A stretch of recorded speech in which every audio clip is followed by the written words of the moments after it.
listening to the No Labels, No Limits podcast with best-selling author Sarah Box, where you get the inside scoop on the steps action takers and decision makers take to align their purpose to their principles and achieve their goals in business and life. We focus on the mantra, no labels, no limits, no excuses. Each week, you'll hear from remarkable guests who have overcome challenges and obstacles to succeed in the face of adversity. By listening to their stories, you'll get practical tips, tools, and resources you can implement today to bust through your own internalized prisons of worry and doubt. And now, without further ado, please welcome your commanding coach with plenty of chutzpah and heart, Sarah Box. Imagine yourself a successful, driven businesswoman who is sitting in a doctor's office waiting to find out what the heck is going on with your vision. And instead of coming back with something simple, you get a life-changing diagnosis. What would you do? And more importantly, how would you feel?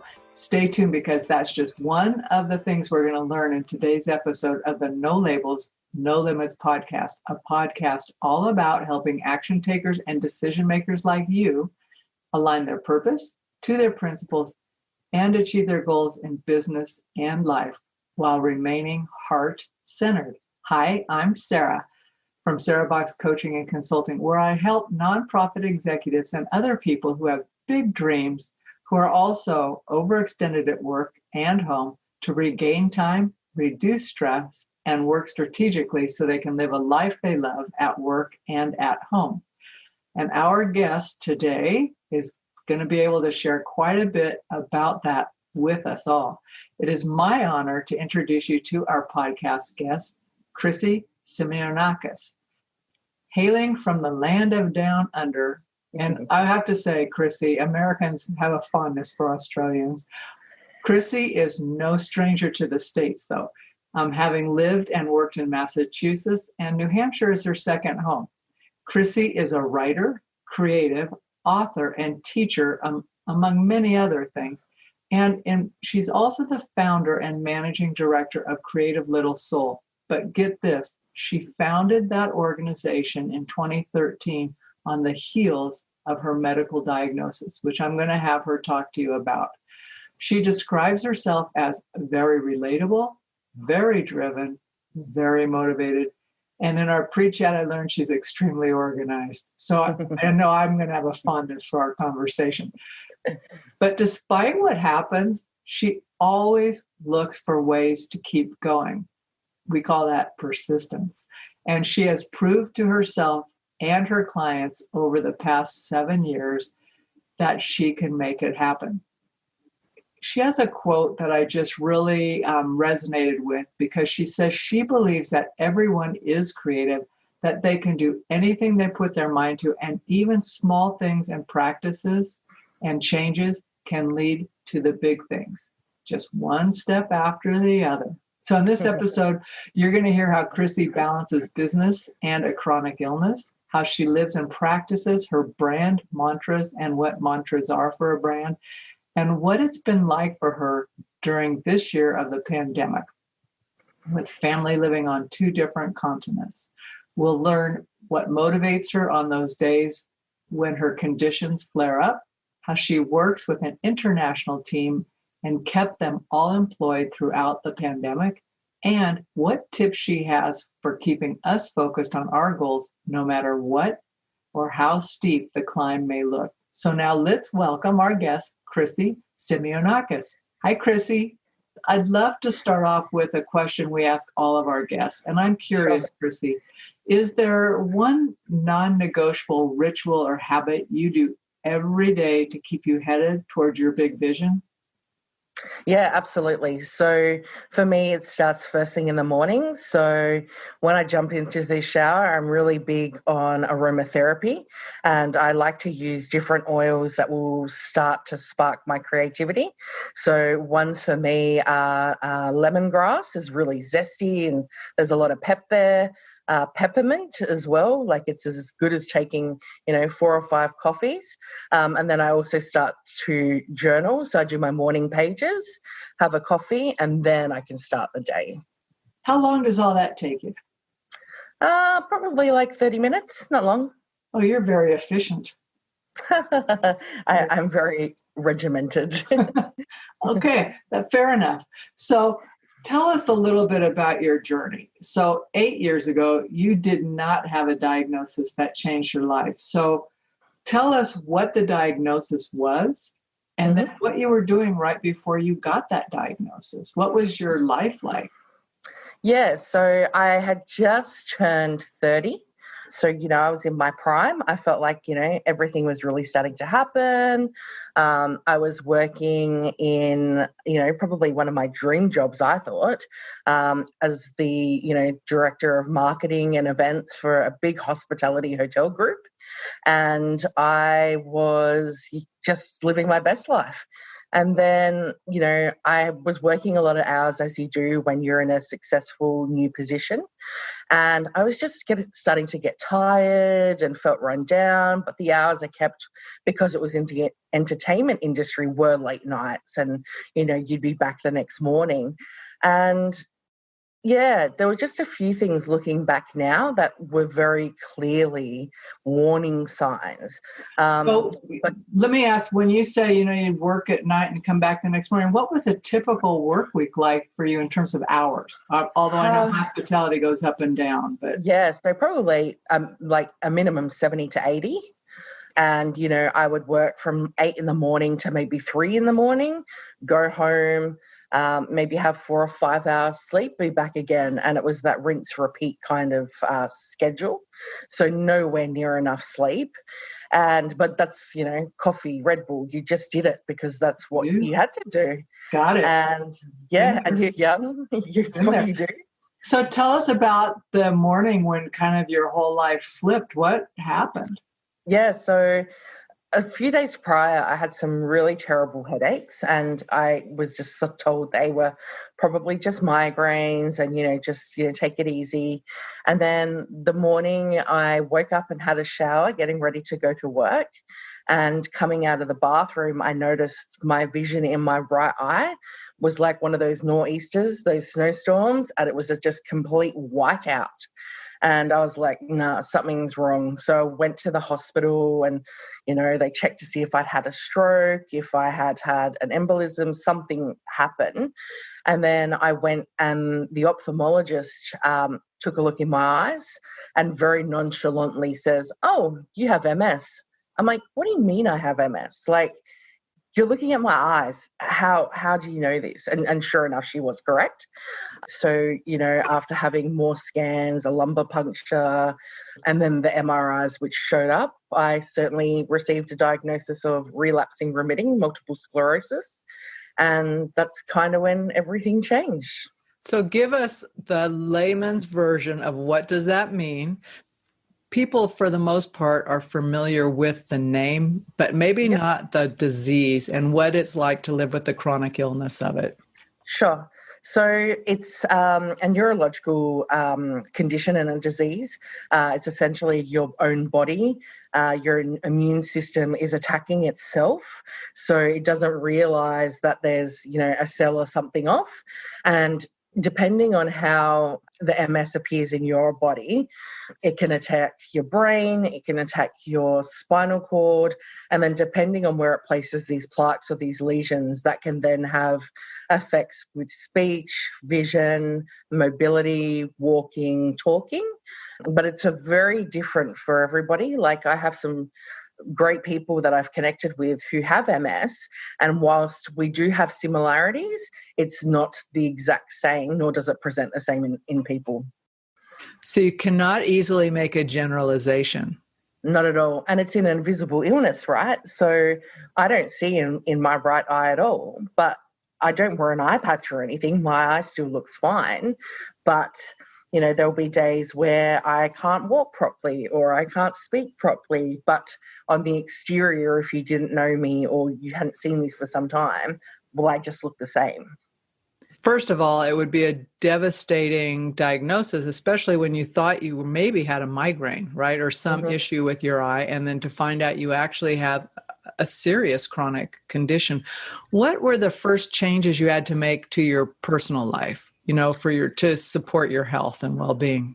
Yeah. So often it's assumed, or, in past experiences with people, optic neuritis, which is what they class the vision loss as, they expect that it will come back. So through the process, I was actually given hope that my vision may return, but that's not the case for me. Like, it's permanently damaged. So I was along the way holding out hope that it would be something that would just pass and then return. But then once I got that affirmative that it wasn't returning, I actually went into serious grief and loss and depression. And then there's also a chance that if it's happened, in one eye, it can happen, you're at a 50% chance of it happening in the other eye. And I had a really straight up conversation with my neurologist at the time, who was not a sugarcoater when maybe I needed one. And he just said to me, if you do not change your lifestyle, the late nights, the partying, the, trying to burn the candle at all the ends, he's like, you're going to fast track yourself and put yourself into a wheelchair in the next 3 to 4 years. And I just went, whoa, okay. And I think for me, that was a real reality check. And I was like, okay, life is short. I'm now going to take matters into my own hands, and I'm going to go and start my own business. So first of all, sometimes we need people to tell us the hard truth, right? Otherwise, even though you were in a space of grief and all that, it's good for someone to say, look, you might think you're going to be able to outdo this, right? But you've got to make some changes, and that included your work, that's 70 or 80 hours. But I'm not sure people's first thing was, wow, well, let me start a business, right? That's big, right? How did you know what you wanted to do? What was your motivation, I guess, for did you have a vision for your business, or where did you start with that? Yeah, so it was kind of always a bit of a side hustle for me. So even though I was working full time and working all these crazy hours, I'd always get approached by friends or family. Hey, you're a great writer. Can you do this for me? I need to pick your brain. And I was like, oh, I really should be charging for this. And then I, tested the waters a little and then did. And then when I left, and I was working in quite a toxic workplace, and there wasn't really an understanding that I now had this, this illness and life to navigate. The workplace weren't so supportive, even though I had the leave owed to me. And I was just like, I don't really want to be a part of something that isn't on my team. And if I'm putting all of these hours in for someone, well, it should be me and I should reap the benefits. So I was like, okay, I'm just going to see what happens. I was very fortunate that I had networked quite well. I had made a little bit of a name for myself in, being a quick worker. The quality of my work was good. And a lot of my business came via word of mouth. And even now, it still comes via word of mouth. We joke, like, we're a marketing agency that really spends a lot on marketing. Yeah. But we do. We can help you, but we don't need to. Yes, exactly. That's good. Yeah.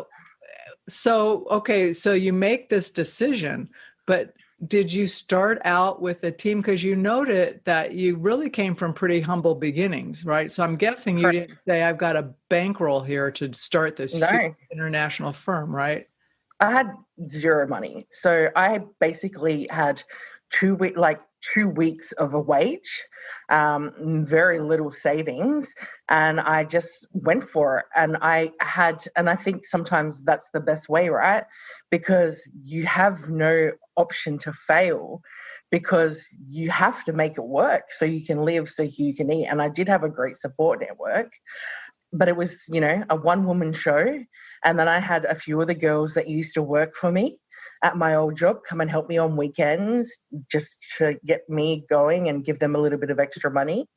And then I cried a lot in the first year and really questioned myself. And was I going to be eating, ramen noodles for the rest of my life, or breakfast cereal for dinner? Like, it was hard. Yeah. And I'm only laughing because you're exactly right. Like you're thinking, am I nuts? Do I quit? Do I do something different? Do I just keep pushing? Because in your heart, though, people like your work. Yeah. And I think the biggest thing was I needed to believe in myself. I needed to know my own worth, and I needed to not feel bad for charging people. And that's something I still struggle with today. So let's talk about that, because if you're willing to talk a little bit about that, I think that is a common struggle, right? Like, okay, someone knows you in one way and maybe they're friends and they say, well, could you just do this for me? It's so easy for you, right? Yes. Chrissy, you're so good at writing. Could you just pop that out?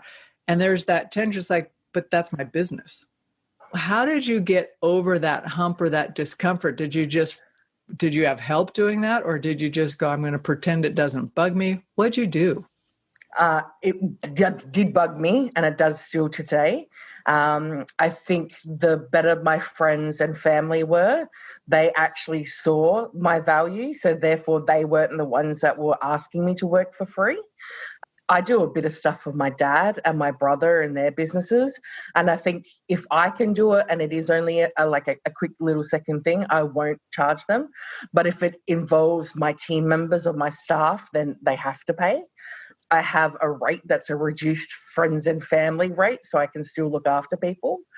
But sometimes I just have to have the conversation at the beginning as, look, totally willing and able to help you.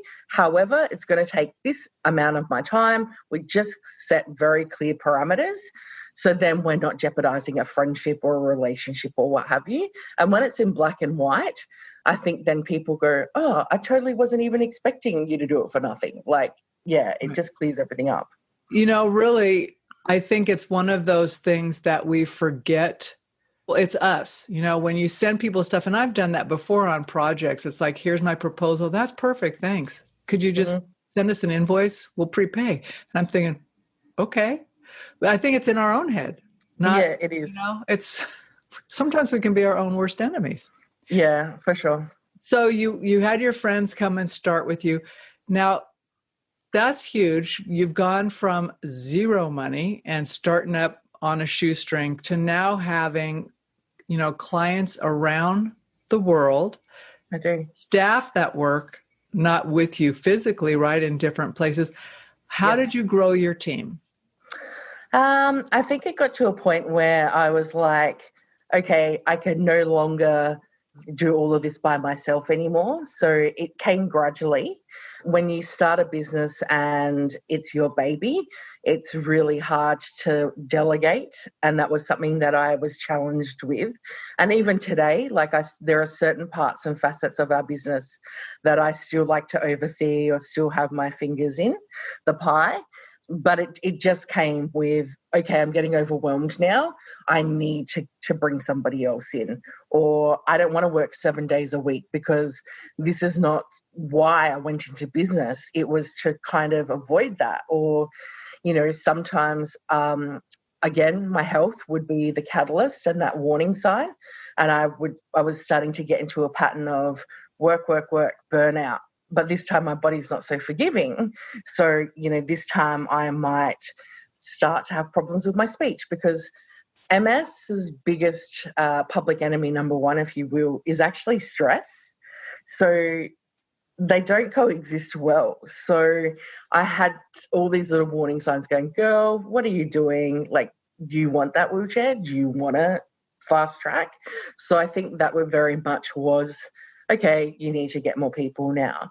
And then I think probably at year 4, I had to have a look and say, do I want to keep my business here where it is, or do I want to grow my business? Obviously, I wanted to grow. And then I needed to say, well, in order to grow your business, I need to remove myself from working in the business to work on the business. And then that was the next level and step. In order to do that, well, I need to bring more people in that I trust and I can train to do the things to my level, or even if they're not to my level, that's okay. And they just came from there. So that's interesting because you brought people in based on, you said people I could trust. So my sense is, how did you know you could trust them? Was there something about them or what?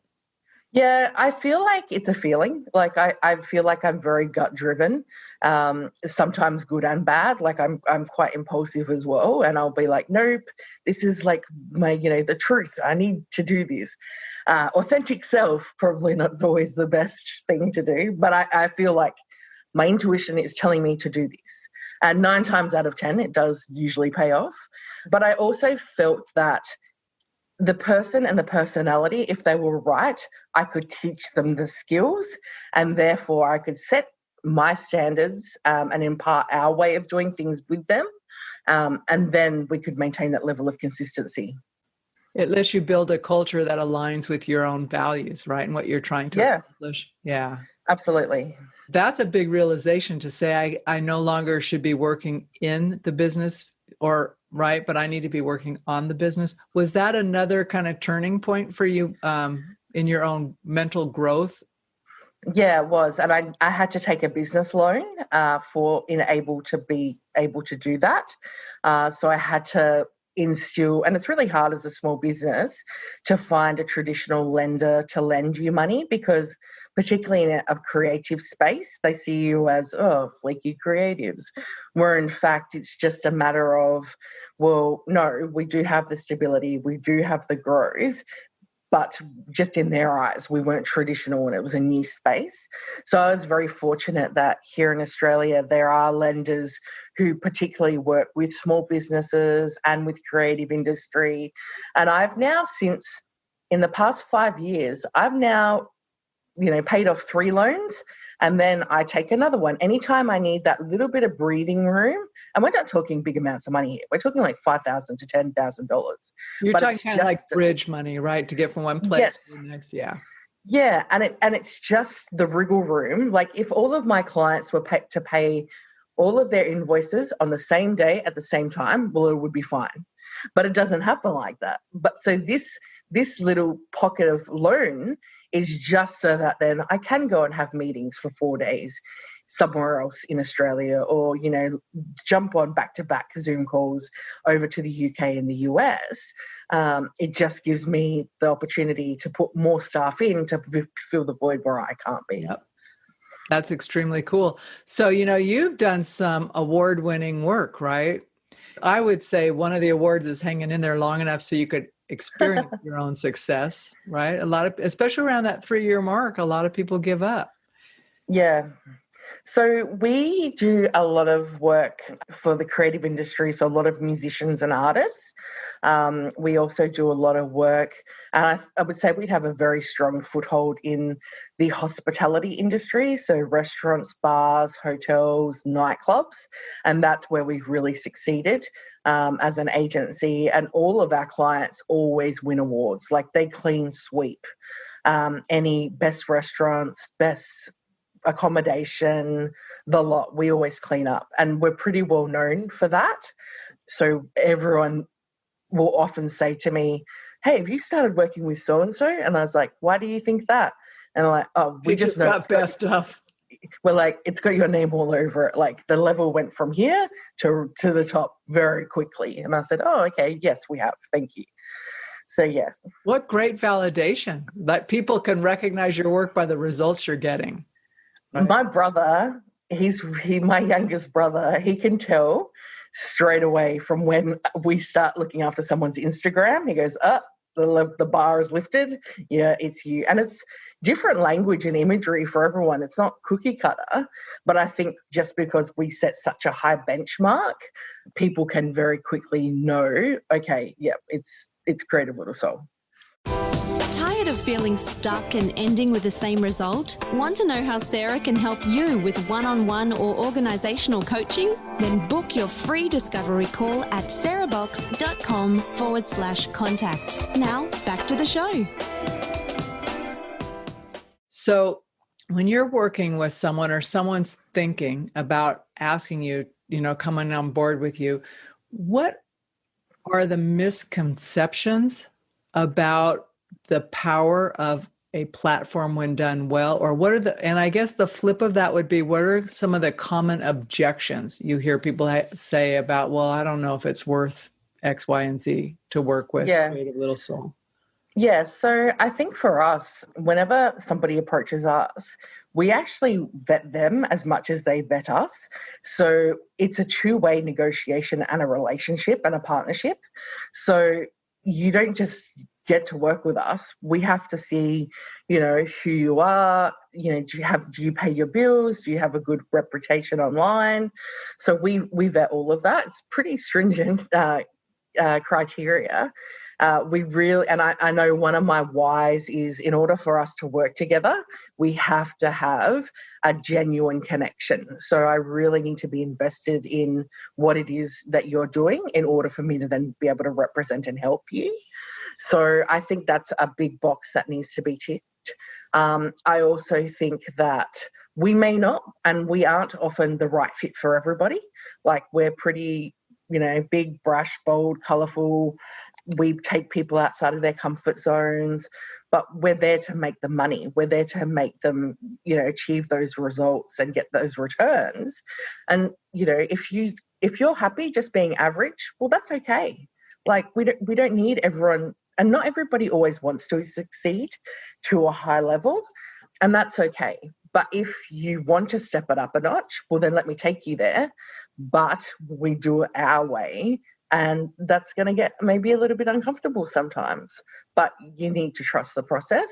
And the people that we've worked with, we've worked for many years now, and they become as part of our family. And they're the ones that are like, you haven't sent me your invoice yet. You deserve to get paid. Send me your invoice. Or I've had clients that I've worked with for years, and they've had a really great year revenue-wise in their business. And they're like, we've given all of our staff members a pay rise. Please increase your rate now, because you are part of our team, therefore we want to reward you. And that's very uncommon. So, but it shows we're ingrained now as part of their family.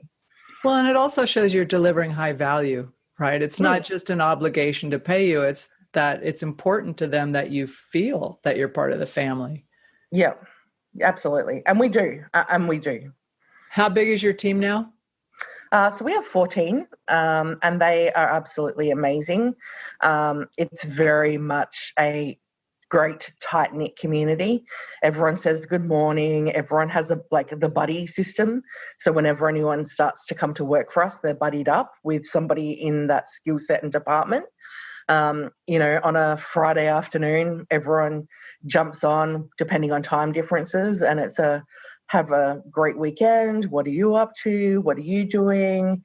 I had one of my staff members pop something up last night about me on LinkedIn saying that she really enjoyed, feeling a part of the team and valued. And I didn't see she had posted it because she didn't tag me, but I found it. And I was like, girl, you made me cry. Like, it just kind of was really nice to feel, we spend all day, every day with these people, and to see them say something so nice is really touching, because all of those moments in the past where you question yourself, whether you have the bad day and you don't want to get up and show up to work because you're in pain, it kind of just says, I made a right decision, and I have great people in my corner who do amazing things for our clients. And I'm glad I'm here now where I am, even in a COVID year, because it's worth it. So now everybody's working remote. Yes. So when you say they hop on, what platform are you hopping on? So generally it'll be Zoom, so we can kind of all see each other, and there are a lot of working mothers and parents in our group. So the babies come on and the babies talk to the babies, or there's a dog. Like, we really love it. Kids pop in, husbands say hi. Like, it's very inclusive. Otherwise, we have a group chat, and it fires at like 1,000 miles a minute. It's really quick. Oh, fun. That sounds really fun. I know. So I like that thing of like, what has COVID made possible for you that might have still been possible. You might not have been moved to do it. So what has COVID made possible for you and your team? COVID I actually had a nervous breakdown during COVID. And I thought I knew what a nervous breakdown was in the past, but it wasn't. I didn't. I think I had kind of been sitting on the edge. So when COVID came in here in Australia, they kind of kind of like brought in some restrictions, but then they started to lock us down, similar to what happened over there. And one of the industries that was hit the hardest was the hospitality industry. So it was the first industry to close and it looks like the last one to be brought back. And that's probably where 80% of our clients sit. And I just remember, watching it all kind of unfold. And it wasn't until my brother, who's a chef, and there's 5 chefs in our family, messaged me, and he's just like, we're done for, like, it's over. And I just remember just sobbing. And I was talking to one of my staff on the phone, and I was like, I got to go. Like, I've got to call you back. And I actually felt my heart break, like just that grief feeling again. Yep. And I just was really lost and really was just... And then all those feelings of like sadness and anger. And I had a friend pass away in December, and we had bushfires over here. Yes. So I just felt it was just, my friend passed away in December and took his own life. It was a great mentor of mine. Then it was the bushfires. Then it was COVID. And it was just, okay, my brain now has just gone, nope.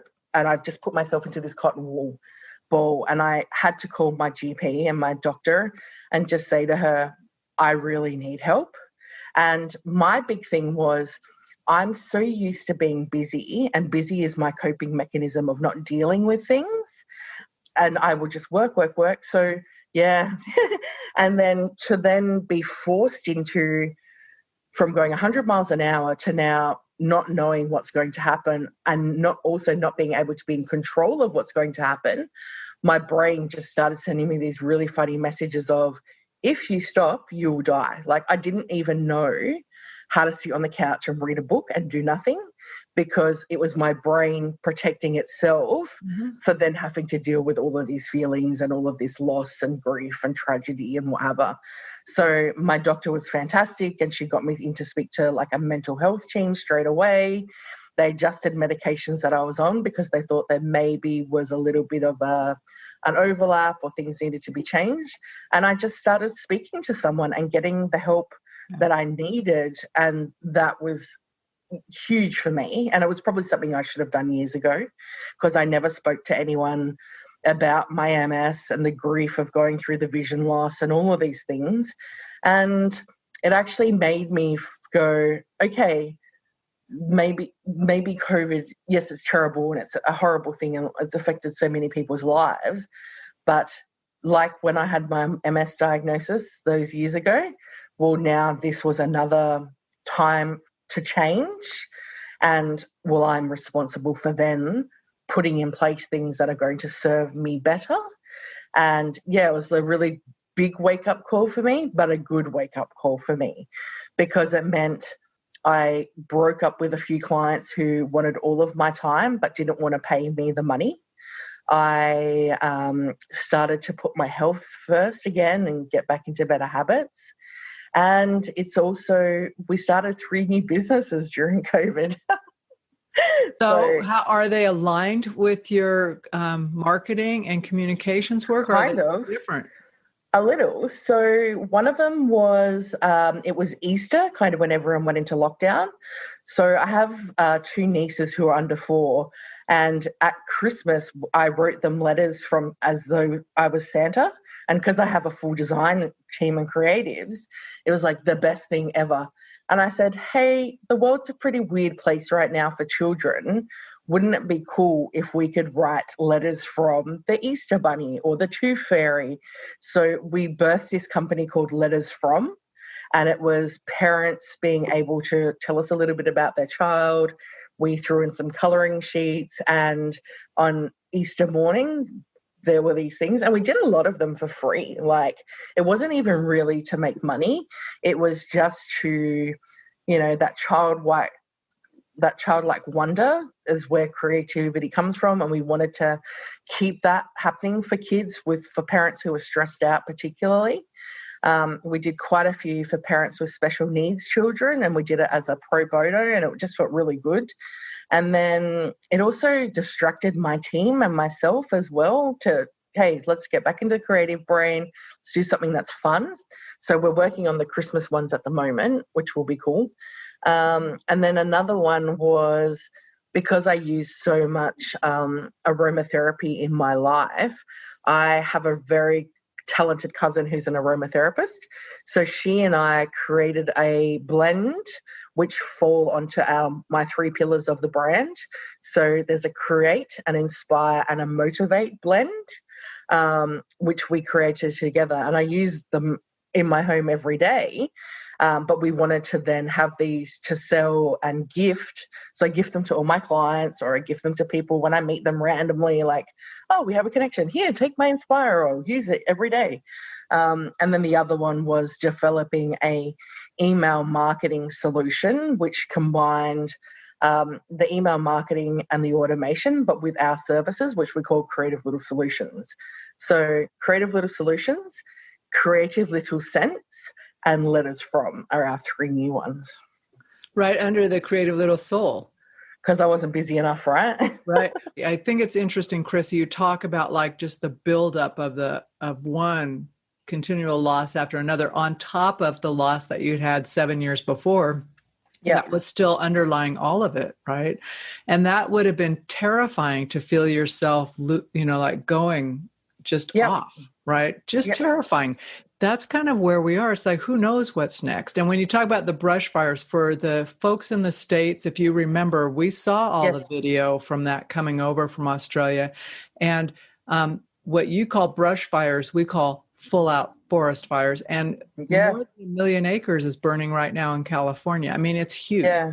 And we've got, hurricanes down in the Gulf Coast. So you think about people are dealing with COVID and all this, and then employment, all of those things, the loss. Talked about your brother and all this. It's difficult, but it's necessary to stay in the right frame. And so how genius that you recognized that as a team and said, we've got to get back to our creative, Yeah. And we actually, I feel such a sense of mothering. Like, I don't have children and that's not for me, but I do have my team and I see them, and they're varied in age. Some are older than I am, but I still see them as my children. And even when I'm speaking, I go, oh, my kids, because that's how I think of them, and I look after them. And throughout this whole process, I made a few rules, like unless no one was allowed to post any sensationalist news articles or any propaganda or any theory type stuff into any of our team chats. Like, it was a safe space. Yeah. And, I didn't want people to, I wanted them to come to work, even if it was an online space, and just be able to feel safe and comfortable and have a little bit of love and tenderness, so they could, for 8 hours or 4 hours, just forget about the world for a minute and just do the things that were in front of them. And I think that made a huge influence in a positive way for both them and myself. Yeah, and because it gives you a respite. Right. It's like you don't have to take on the world. In fact, you can't. Yeah. And to just say, I'm carving out my space and put a moat around yourself, which you did for them. Right. So that was brilliant. I know you talked about, I'm so interested in all your side hustle and in the beginning and now your pivots. Are your products available here in the States? Will they be available? We do ship. And I forgot, we launched another product in there as well. We actually created, we created a calendar. So it's like a marketing plan calendar. It's got like all the days of the year that you can talk about.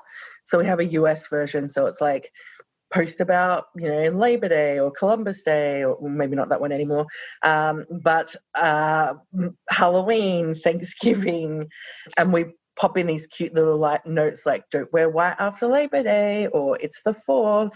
But we gave away, and we are still giving away, a free version to any businesses that are suffering and just need a little bit of help, and they can contact us. And we have a free version for the hospitality sector globally. So they can take this planner. It tells them like International Burger Day, or today is Hot Dog Day. So there's all these little things that they can kind of use on their socials, just to help them start to be empowered to do their own marketing. But we do ship the oils globally. Like, anyone can buy them anywhere. Okay, well, we're going to put the links. That'll be if they go to your main website, are all the links there? Okay. Yes, that's correct. So all of that will be in the show notes, and I'll be checking it out because I'm an essential oil person.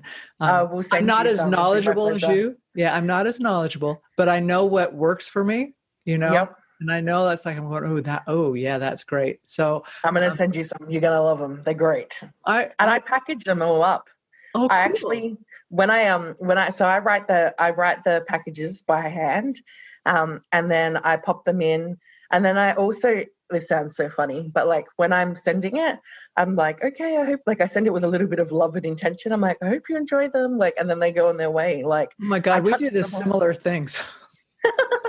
Well, and do you ever have that, like, because you're such a gut person? I woke up this morning, 2 mornings in a row, thinking about this woman I have not talked to in almost a year. And I thought, it's odd she's on my mind. So I sent her an email, right? It's like, hey, just want you to know I'm thinking about it because I have this sense something's going on with her. We're not close friends. It's just one of those things. So I do that too. Like I'll think about someone I know is going through something and I go, okay, this is my intention for them for the day, right? Yeah. Yeah, I do too. It's powerful. I think so. And and when people receive them, they're like, oh my God, I got it. And like often I'll just, same thing.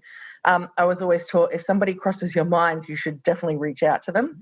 And I was taught that too. And I'll just send things at random. Like if I see somebody's had something like, oh, they're having a bad day, can I find their address without being a stalker? Well, yes, I can. And I'll just randomly send things to people. And for no other reason than I want to do it. Yeah. And actually, I think that's the best reason. It's better than feeling like you have to do it or it's the right business, whatever, right? It's just like when it comes from your heart, that whole heart thing, it's so great. Chrissy, I have to tell you, I'm so inspired by talking to you today, and I love your brand pillars. So as we wrap today, I want you to talk about those 3 pillars again, and how you use them to stay anchored and focused because they are powerful pillars.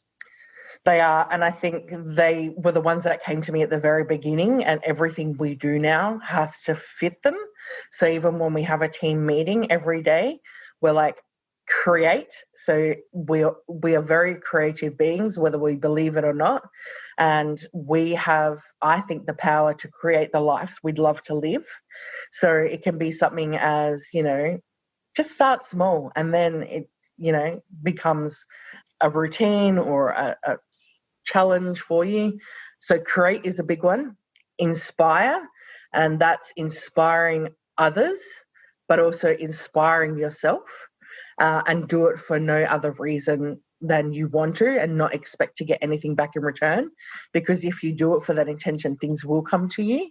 And motivate, and that's motivate yourself, but also do things that will also help to motivate others.